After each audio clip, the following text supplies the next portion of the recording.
বাংলাদেশের একমাত্র জিও স্টেশনারি স্যাটেলাইটের নাম তো আপনারা সবাই জানেন, বঙ্গবন্ধু 1। কিন্তু আপনারা জানেন কি যে বাংলাদেশ এই স্যাটেলাইট নিজেদের পছন্দ মতো অরবিটাল স্লটে বসাতে পারেনি? কেন পারেনি আন্দাজ করুন তো। ইন্টারন্যাশনাল টেলিকমিউনিকেশন ইউনিটের কাছে আপত্তি জানিয়েছিল বাংলাদেশের এক বন্ধু রাষ্ট্র। কেন আপত্তি জানিয়েছিল?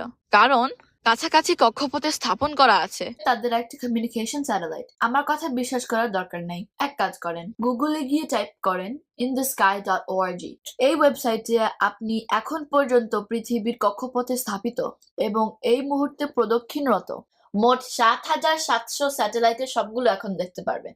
সঠিক অপশনটা সিলেক্ট করে বাকিগুলো আনসিলেক্ট করলে মোট ৬০০ জিও স্টেশনারি স্যাটেলাইটের সবগুলো দেখতে পারবেন। খেয়াল করবেন এ ধরনের স্যাটেলাইট গুলোর প্রায় সবগুলোই পৃথিবীর বিষুবরেখা বরাবর অঞ্চলে মোটামুটি ৩৫,৭৮৬ কিলোমিটারের একই